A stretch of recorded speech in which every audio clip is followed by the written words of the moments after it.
Kuala Lumpur dapati 80% adalah peniaga warga asing Arab.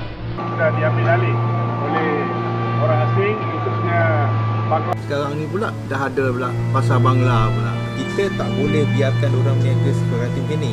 Bangla ni mana-mana kebun ada dalam Malaysia. Jadi semua jadi tauke. Semua ahli bapa lesen berbohong dalam berkahwin dengan rakyat tempatan sekalipun. Tapi yang datang kalau buat dajal, yang merompak semua tu menakutkan juga. Dah terang-terang mereka ni melanggar undang-undang negara kita. Kalau kita biar benda ni, dia akan jadi berlarut. Terus buat tindakan dilakukan supaya mereka ada rasa takut.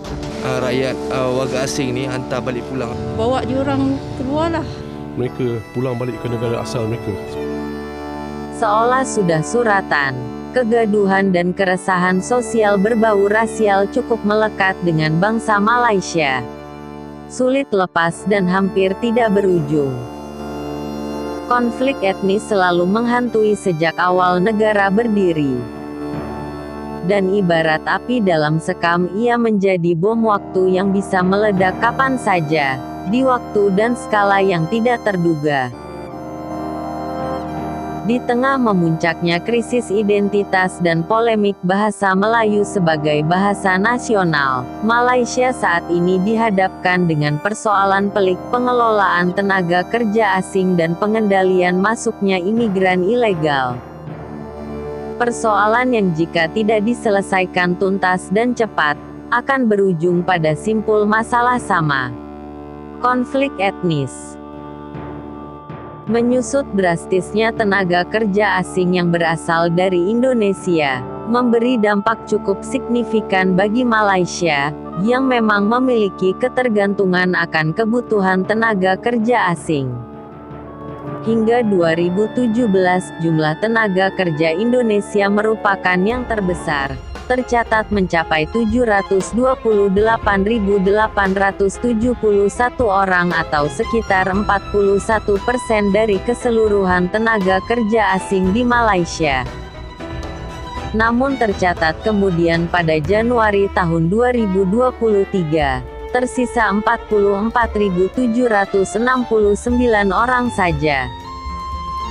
Pesatnya pertumbuhan ekonomi dan kemajuan pembangunan Indonesia saat ini, telah menurunkan minat mereka untuk bekerja di Malaysia.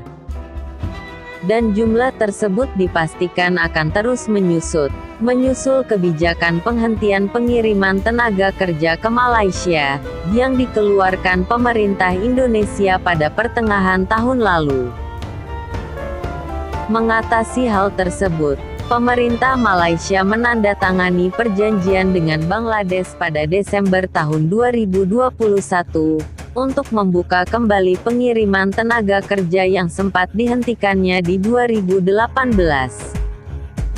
Dalam waktu kurang dari 2 tahun, lebih 300.000 tenaga kerja asal Bangladesh masuk ke Malaysia. Mereka bekerja di berbagai sektor yang sebelumnya diisi tenaga kerja asal Indonesia. Jika pada 2017 jumlah mereka hanya sekitar 200.000, maka pada 2023, telah mencapai lebih 600.000 orang. Merupakan jumlah terbesar dari keseluruhan tenaga kerja asing di Malaysia. Namun jumlah sebenarnya diperkirakan jauh melebihi angka tersebut, karena ditengarai sejumlah besar imigran ilegal, pendatang asal Bangladesh tanpa dokumen sah, ikut masuk membonceng di dalamnya. Dalam waktu cepat mereka berkembang membentuk koloni sendiri, yang kemudian populer dengan sebutan Banglasia, Bangladesh Malaysia. Mereka membuka usaha sendiri, toko, kedai, warung, dan bentuk usaha bidang jasa lainnya, dengan menyewa izin usaha warga lokal. Sebagian besar terkonsentrasi di Kuala Lumpur, di wilayah Jalan Silang dan Lebu Kudu, yang terkenal dengan julukan Bangla Market atau Little Dhaka. Tentu saja fenomena tersebut wajar, jika kemudian membuat warga, khususnya etnis Melayu, menjadi resah dan tidak nyaman. Sehingga mereka menguasai perniagaan orang tempatan. Sekarang ni pula dah ada pula pasar Bangla pula. Kita tak boleh biarkan orang berniaga seperti macam ni. Bangla ni mana-mana kebun ada dalam Malaysia. Jadi semua jadi tauke. Dah terang-terang mereka ni melanggar undang-undang negara kita, tetapi tidak ada tindakan. Apalagi banyak oknum pendatang Bangladesh terlibat sejumlah tindak kriminal pencurian, perampokan, pemerkosaan dan kegiatan prostitusi. Tapi yang datang kalau buat dajal, yang merompak semua tu menakutkan juga. Kalau kita biar benda ni, dia akan jadi berlarut. Juga tidak sedikit dari mereka yang berupaya menikahi perempuan Melayu lokal demi memperoleh status Melayu Bumi Putera dengan mengantongi KTP biru sebagai penanda penduduk asli. Semua ahli Baba Malaysia berbohong dalam berkahwin dengan rakyat tempatan sekalipun.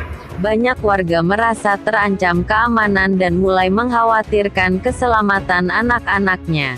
Mereka menilai para pendatang Bangladesh mencemari lingkungan dan dinilai kurang baik dalam menghargai dan bergaul dengan warga lokal. Malah mereka juga telah berjaya menakluk, menawan, menjajah banyak lokasi dalam negara. Terus buat tindakan dilakukan supaya mereka ada rasa takut. Apakah tindakan penggerebekan besar-besaran dan pengepungan Little Dhaka yang dilakukan oleh sekitar 1.000 personil polisi pada tanggal 21 Desember lalu merupakan langkah tepat?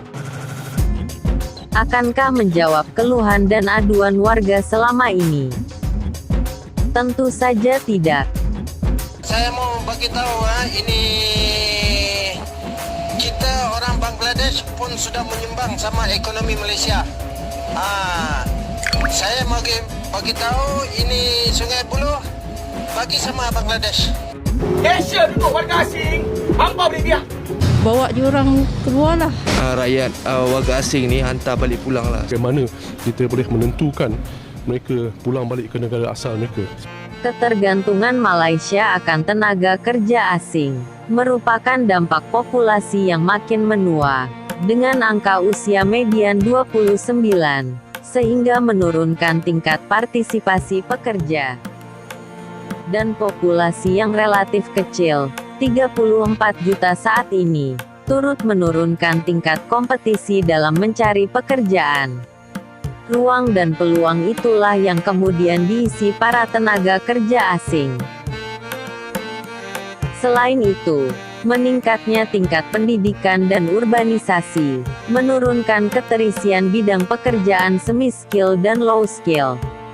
Kekosongan inilah yang kemudian diisi para imigran ilegal, sekaligus menjadi dilema tersendiri. Fasilitasi beberapa pelaku usaha kepada para imigran, dengan memanfaatkan korupsi sistematis yang terus berlangsung dalam struktur pemerintah, pada gilirannya melegitimasi eksistensi mereka. Kita ada bukti, ikhlas, ada bukti, ada pegawai kerajaan terlibat, termasuknya pegawai DPKL, pegawai polis. Kita ada bukti. Atas pegawai yang ambil terima rasuah apa semua, tak ada orang ambil action. Selalunya pendatang sini kena.